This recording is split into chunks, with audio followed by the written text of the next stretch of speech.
अल्हम्दुलिल्लाह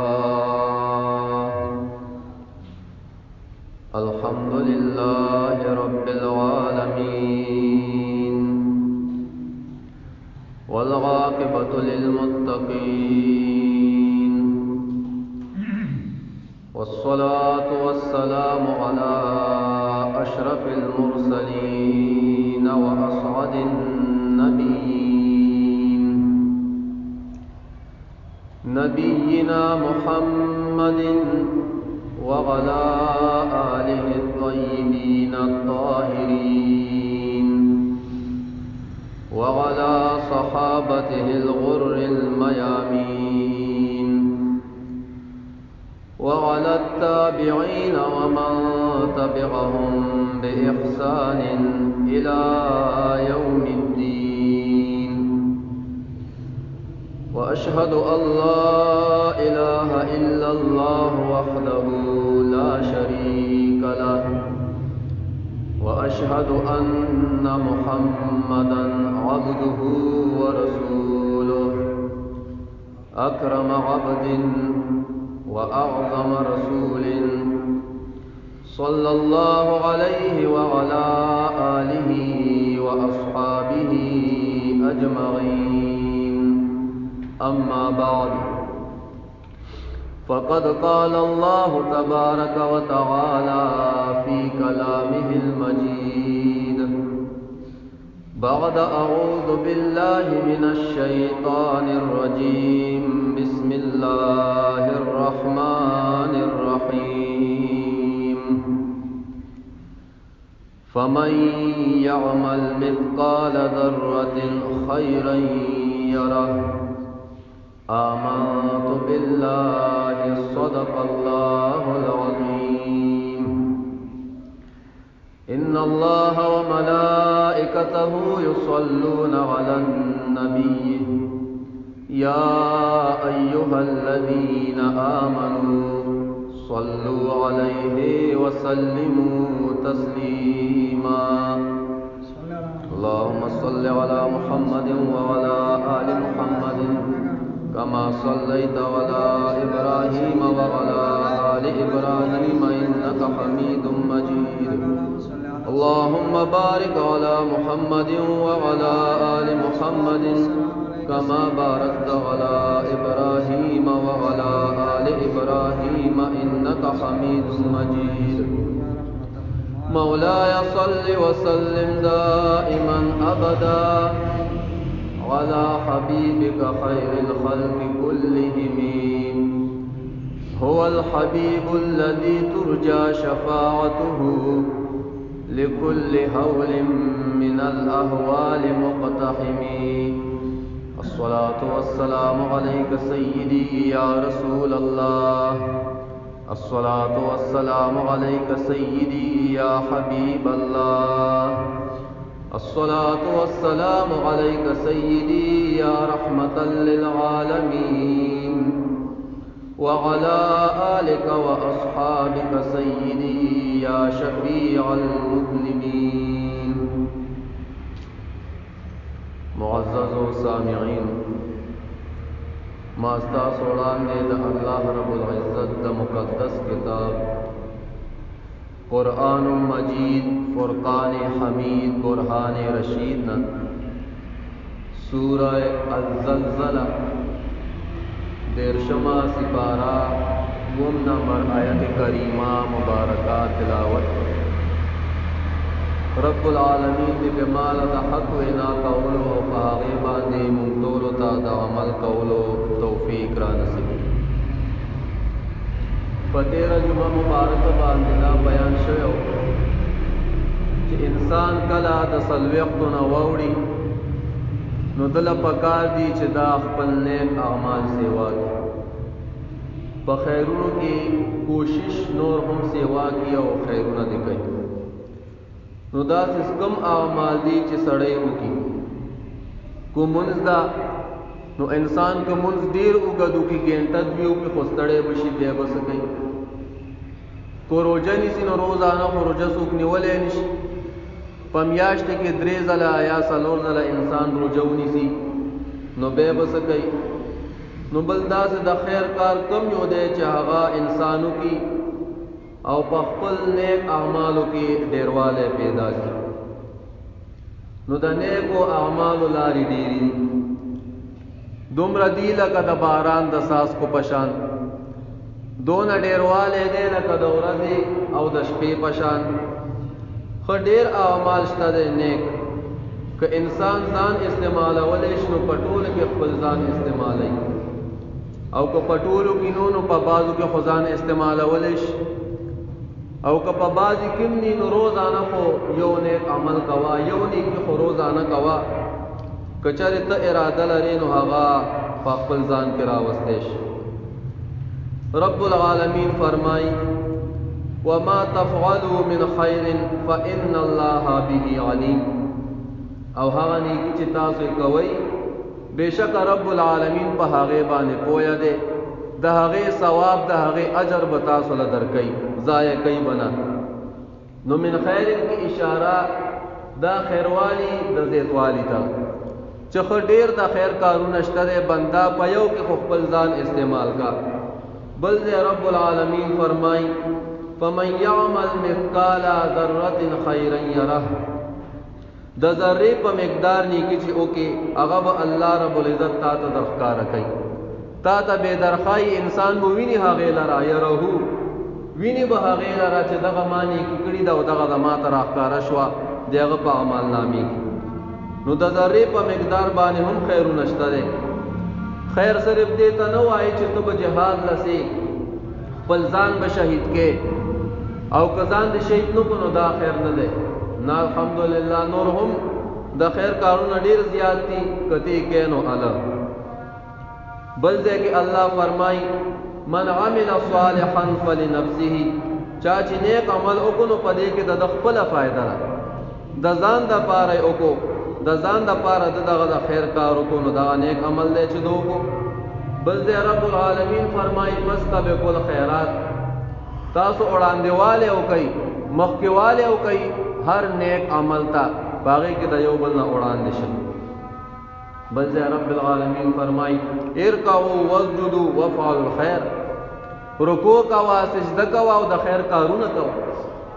د خیر په کارونو کې خپل ځان استعمال کا. وجاهدوا فی الله، د رب العالمین لپاره مجاهده کوه، دغه لپاره جهاد کوه. نو د خیر لارې ډېرې دي، که یو انسان یې کوي نو په ټولو کې خپل ځان استعمالولی شي. ابو ذر جندب بن جنادہ رضی اللہ عنہ روایت کئی کہ ما عرض کو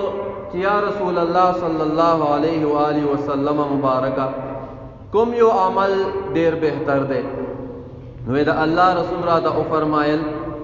ایمان باللہ و جہاد فی سبیل اللہ، دے اغا پلارا کے جہاد کول او پا اللہ رب العزت بانی ایمان دا دا ټولو نه غوره عمل دے. ویما بیار دو کو یا رسول اللہ دا دین افس کم یو عمل آغا غور دے. ویدا اللہ رسول او فرمائل ویما او فرمائل چا کم یو ایو رکاب افضل، کم یو غلام ازاد والافضل دی. ویدا اللہ رسول او فرمائل چا حقا غلام ازاد والافضل دی، چا آغا دا خپل آقا پا نظر کے دیر عمدوی، دیر بہتر وی او دا اچت قیمت والا وی. یو غلام دے خپل آقا تا دیر نزدې دی، هغه باندې ډېر ګران دی او د هغه ډېر قیمت وي. وی دغه غلام ازادول دا چې کوم دی نو ډېر غوره عمل دی. وی ما بیا عرض کو یا رسول الله صلی الله علیه وسلم که چېرې زه دا کار ونه کړی شم نو بیا؟ نو د الله رسول او فرمایل چې یو کاریګر سره مدد وکړه. یو انسان دی دیوال جوړی، ګلکار د ور جوړی او هغه سره د مدد کولو والا څوک نشته دی، نو د هغه سره امداد وکړه. او که دا نشي کولی نو یو بېروزګاره له کار پیدا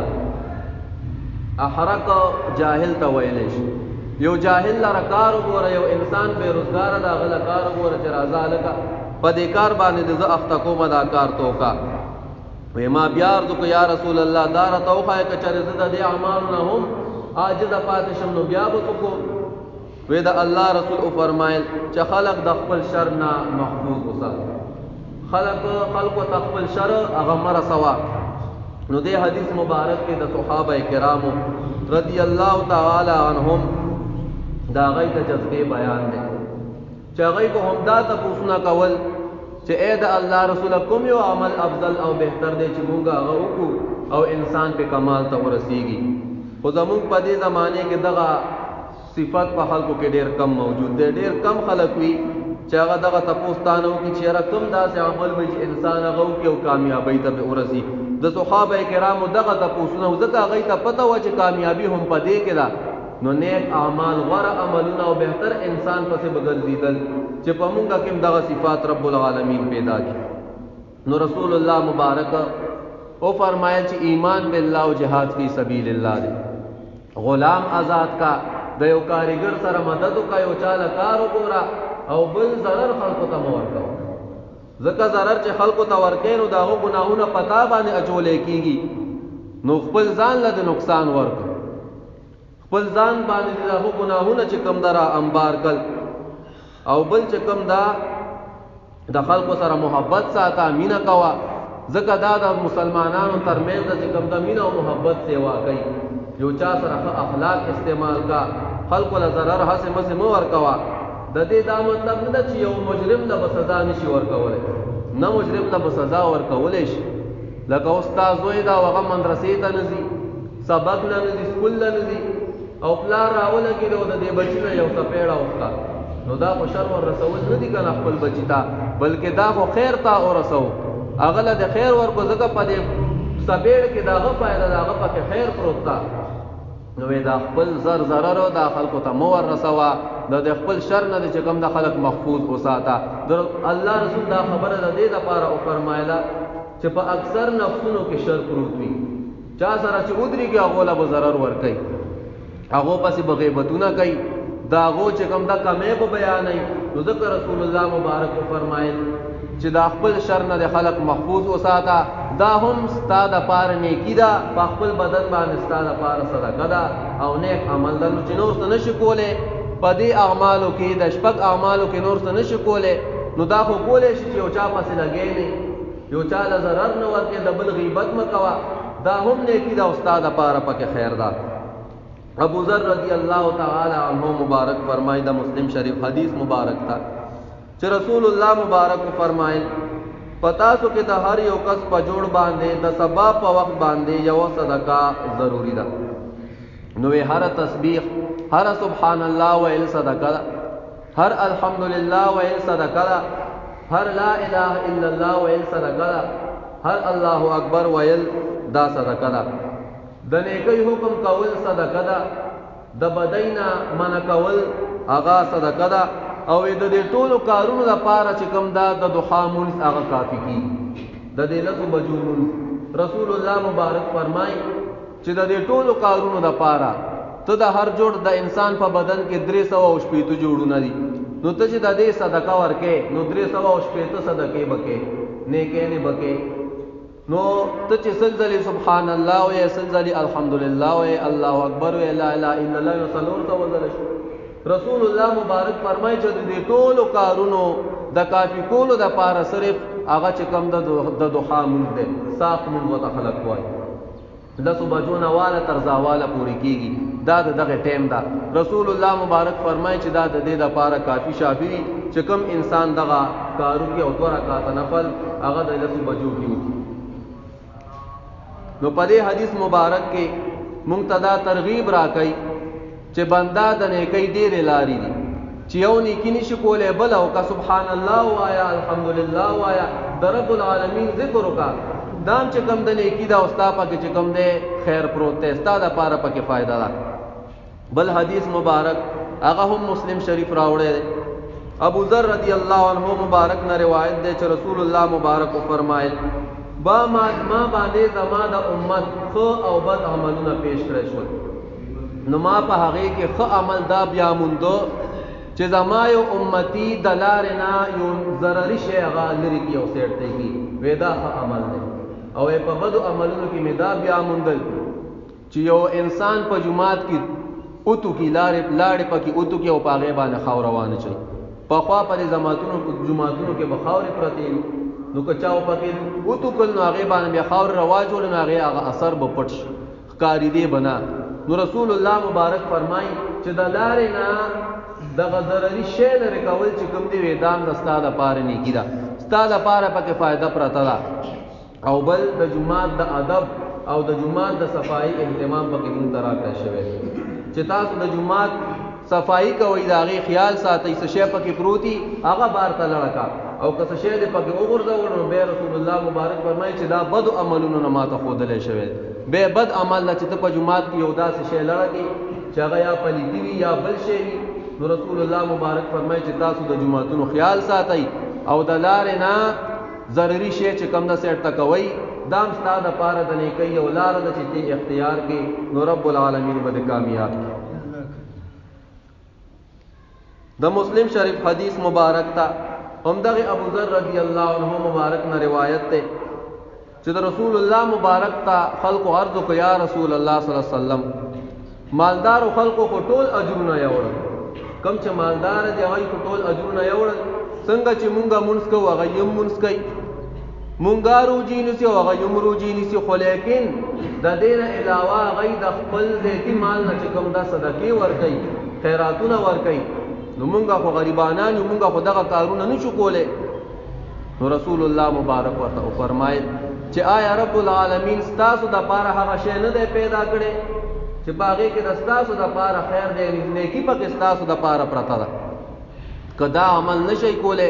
صدقه نشئ ورکولی، خیرات نشئ کولی، نو نور هم د نیکۍ لارې ډېرې دي، نور نیک اعمال وکړئ. یا رسول الله کومې لارې دي؟ رسول الله مبارک ورته فرمایل چې بېشکه هر سبحان الله ویل دا صدقه، هر الحمدلله ویل صدقه ده، هر الله اکبر ویل صدقه ده، هر لا اله الا الله ویل صدقه ده، په نیکۍ حکم کول صدقه ده، د بدۍ نه حکم د بدۍ نه منع کول دا صدقه ده. نو که دغه کارونه نشي کولی نو دا کارونه وکړه.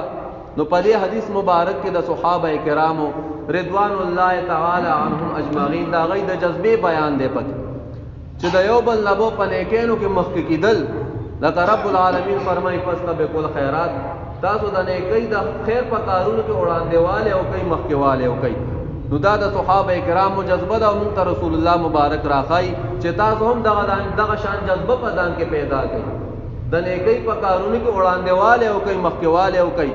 او بل هغه مبارکان چې په نیک عمل کې به څوک وړاندې شول، یو انسان به ډېره نیکي وکړي، هغه به خپل خفګان چې کوم نه مخصوصول چې وګوره دغه انسان دونه نیکي وکړه او ما ونه کړه، د الله رسول دغه انسان دونه خیر وګټلو او ما ونه ګټلو. مونږ او تاسو کې دا صفت نشته، دا جذبه راکې نشته. دا جذبه به د ځان سره جهاد کې خپل نفس سره به چې کوم د مجاهده کې الله به چې کوم دا صفت پتا کې پیدا کی. رب العالمین دې په موږ کې دا صفات پیدا کړي. ابو ذر رضی الله عنه مبارک فرمایي، مسلم شریف روایت راوړی چې رسول الله صلی الله علیه وسلم مبارک فرمایي چې تاسو د نیکۍ نه یو نیکی هم سپکه مه ګڼئ، د نیکۍ یو کار کې نو هغه سپک مه ګڼه، اگر که ته د یو مؤمن رور سره په فراخه تندي باندې ملاو شي نو دا هم نیکی ده. یاره نور کار نشي کولی، یو عمل هم نشي کولی، لا اله الا الله هم نشي ویلی، لیکن یو مسلمان در سره ملاویږي، هغه ته چې کوم ده په فراخه تندي باندې ملاو شه او خانده وته په خندا شه وته. رسول الله مبارک فرمایي ستا دا خاندېدل مسلمان رور ته ویدام ستا د پاره نیکي ده. نو یو په فراخه تندي باندې ملاویدل هم نیکي ده، او بل په فراخه تندي باندې چې انسان ملاویږي نو د مسلمان ترمنځ مینه او محبت سیوا کیږي.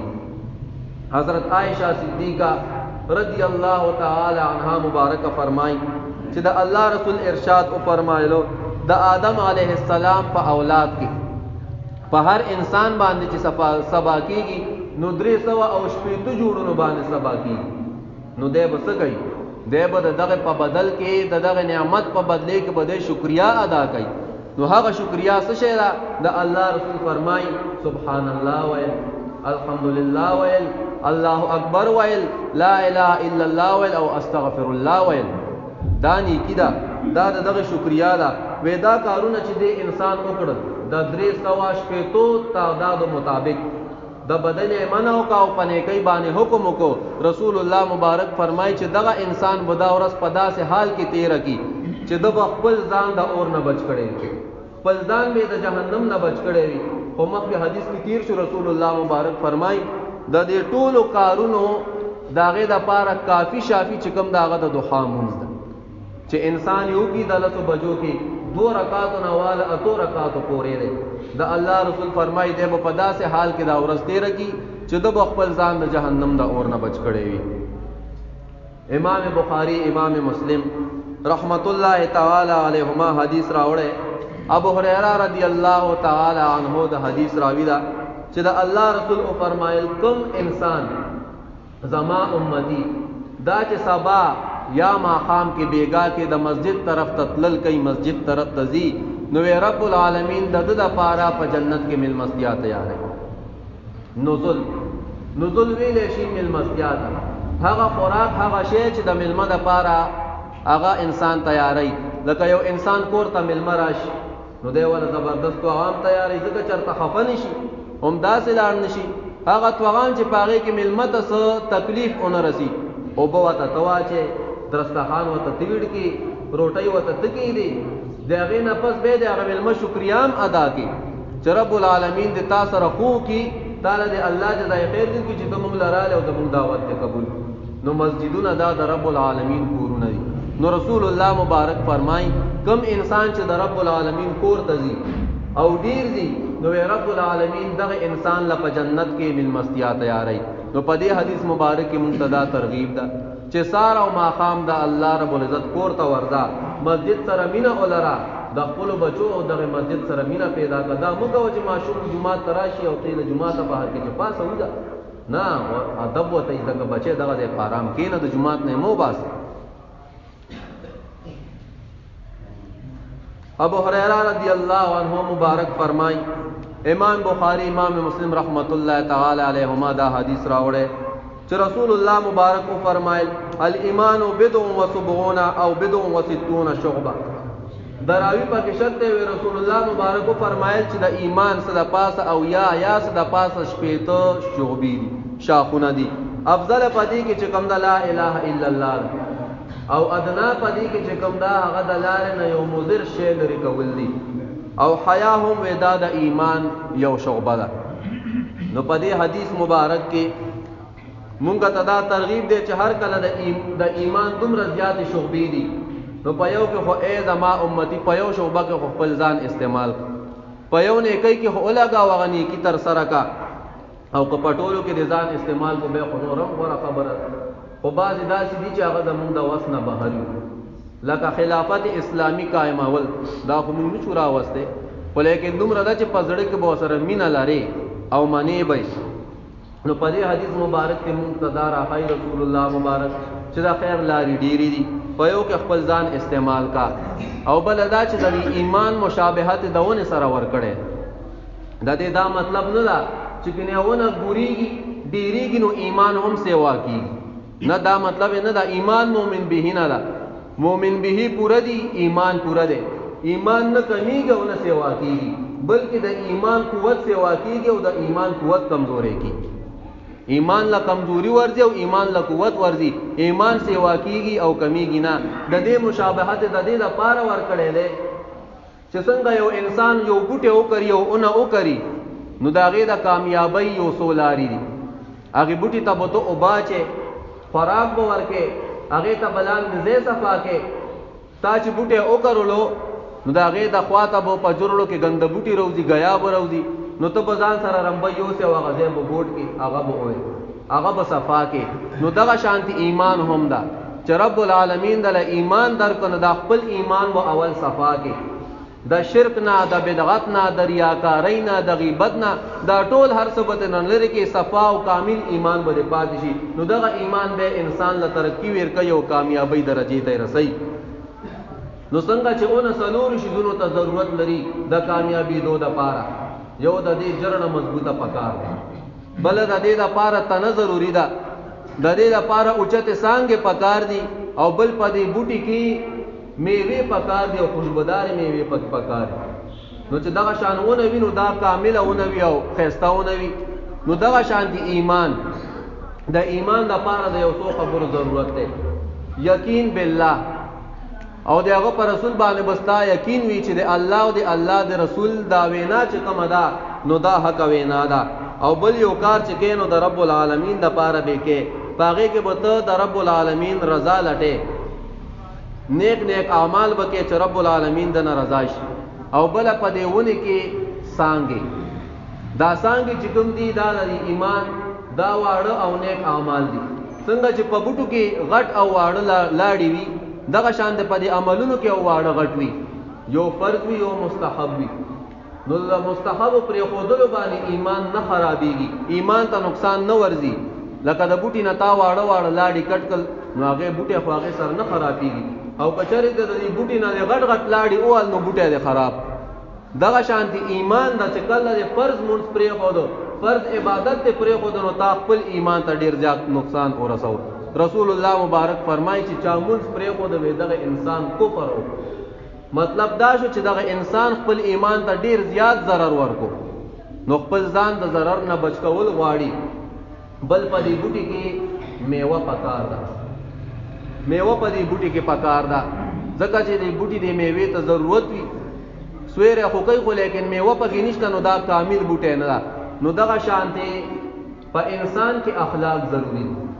په مؤمن بنده کې اخلاق ضروری دي. څنګه چې د بوټي میوه ته ضرورت دی نو دغه شانته د مؤمن بنده اخلاق ته ضرورت دی. د صبر ماده پکې پکار ده، د توکل ماده پکې پکار ده. یو چا سره خېګړه کوا، چاله فائدہ ورکا نقصان چاله مو ورکوا. نو کله چې داونه دغه شانته شونو به د دیونه سیر له خلق ورزي، کاملونه خیر سیر له خلق ورزي. نو کله چې انسان د ځان نه داسې ونه جوړه کی نو به دغه انسان ملاقات له خلق ورزي. راځي الک افلان کیږي چې یو مؤمن بنده د چې دغه ملاقات له ورزي ولی ورشو ځکه پاغه کې کمال پروت دی. ځا خپل ځان کمال تر رسولې د ځان نه خستهونه جوړه کړی دا نو د خپلونه خسته کول غواړي، خپل ایمان مضبوطول غواړي، پر رب العالمین باندې یقین هغه مضبوطول غواړي. په دې حدیث مبارک کې الله رسول صلی الله علیه وسلم درې شعبې د ایمان وښودلې. لومبه پکې لا اله الا الله ودا افضل شعبه د ایمان ده، او وی ادنا پکې دلاره نه چې کوم دې مضر شی لري کول دي دا ادنا ده. خدا د ایمان په شعبو کې رسول الله مبارک ادنا خودلی ده.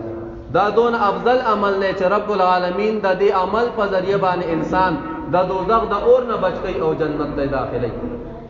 اگر کب دا په دې ایمان په دې شعبو کې ادنا راغلی ده، لیکن سوچ په پکار ده چې دا ادنا درجه ده، ادنا شعبه ده د ایمان. نو دا افضل شعبه چې لا اله الا الله ده ذکر کون کې ابو رب العالمین جنت ته نه داخلي، ضرور به داخلي ځکه چې دا افضل شعبه د ایمان دا. بل د حیا ذکر پکې وشو چې حیا هم دا د ایمان یو شعبه ده. حیا داسې صفت وي چې په دې باندې انسان د ګناهونو نه بچ کیږي او نیک اعمال پې کوي. حیا کله کله رب العالمین انسان ته د وړوکوالي نه ورکړي دا صفت وته ورکړي،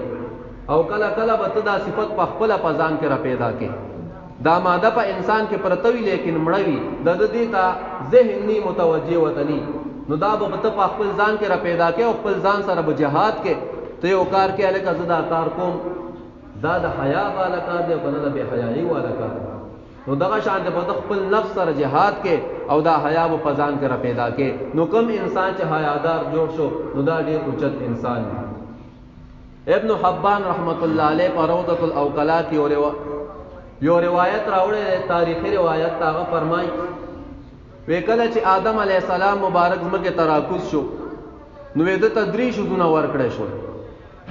یو وته عقل ور کړی شو، بل وته حیا ور کړی شو، او بل وته ایمان ور کړی شو، دین وته ور کړی شو. او وته ویل شو چې په دې کې د یو انتخاب وکا، یو پکې اختیار کا. نو حضرت آدم علیه السلام راولګید او پاغه کې عقل اختیار. نو دین او حیات او ویل شو چې تاسو پورته شئ. نو دین او حیا او ویل چې مونږ نه پورته کیږو ځکه په کوم ځای کې چې عقل موجود وي مونږ به د عقل سره یو ځای یو. ولی پچا کې چې عقل وی پاغه کې به دین هم وي ځکه دی به د عقل نه کار اخلي. تاسو ګورئ دا خلک مسلمان شي ولی مسلمان شي خو کافر وي، ولیکن د رب العالمین عقل ورکړي وي د خپل عقل نه کار والی او سوچو کې چې ارا کوم یو دین هغه چې کوم دا اوس په حق ده،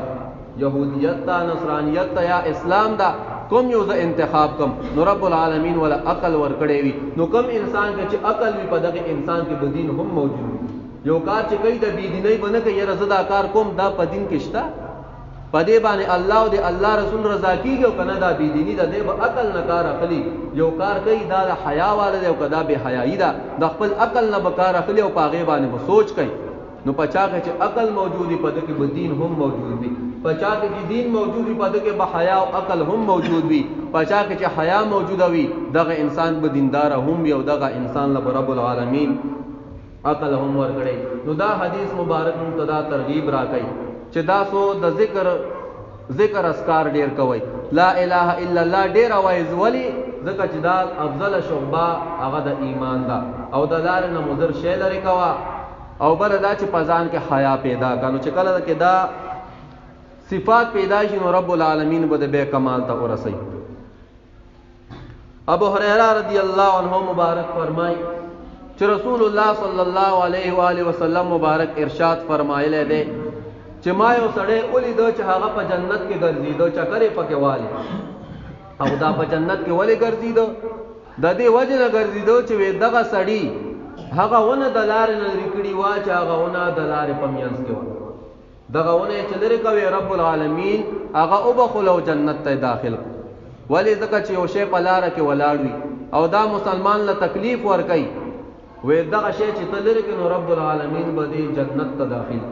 نو موږ او تاسو ته پکې دا ترغیب دی چې بندا یو نیکی چې نشي کولای بل اوکا چې هغه نشي کولای بل اوکا ډېر لارې د نه کوي یو لار په پاغي کې اختیار کا او پر رب العالمین باندې خپل ځان او بخا همدا ابو هريره رضی الله عنه مبارک فرمایي چې رسول الله صلی الله علیه و آله وسلم مبارک ارشاد فرمایله ده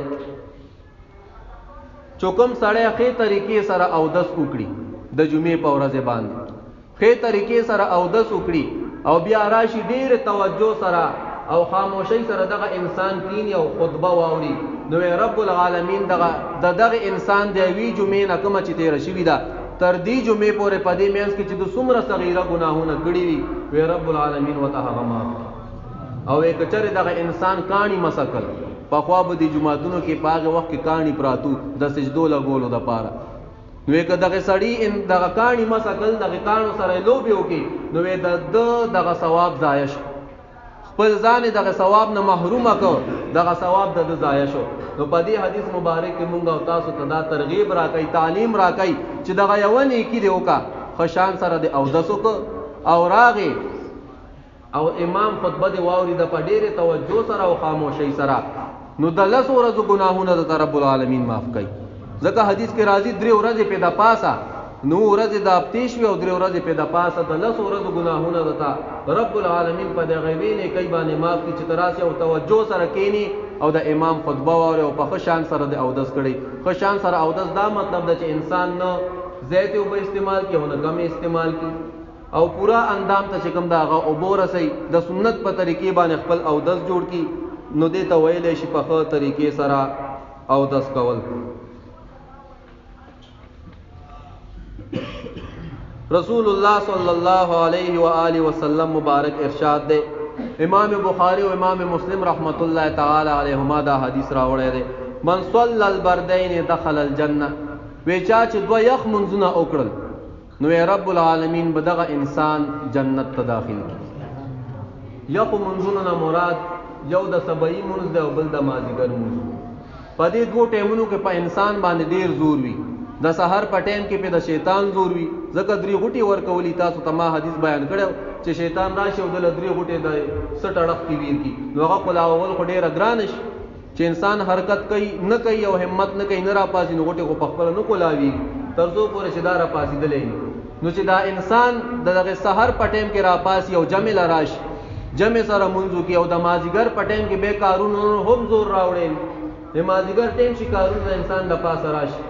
یاره ودرې کدا لوګون تکار رسې داو کوم به منځو کوم اکثر پکې راشي د ماخام او د مازیګر یو ځو کی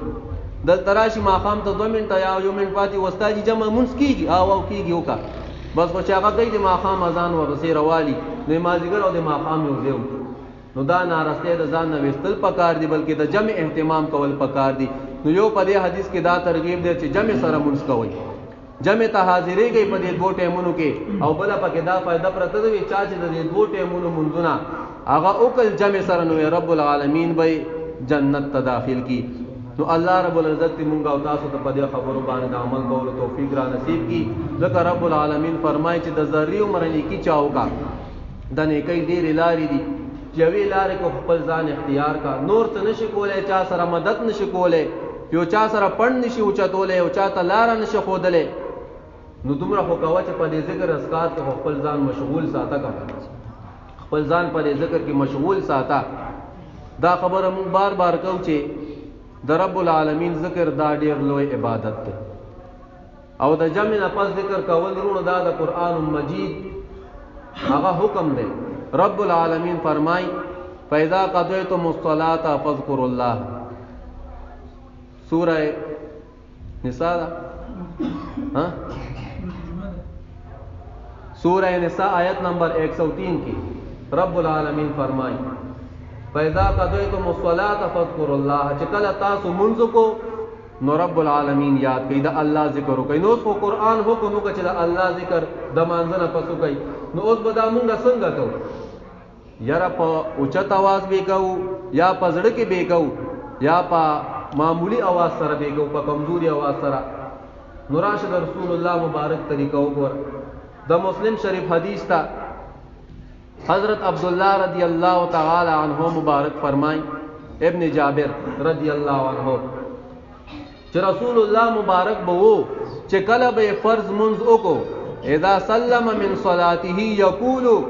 بصوته الاعلى فاوچت आवाज سره به د رب العالمین ذکر کولو، لا اله الا الله وحده لا شريك له له الملك وله الحمد وعلى كل شيء قدير. بصوته الاعلى فاوچت आवाज سره.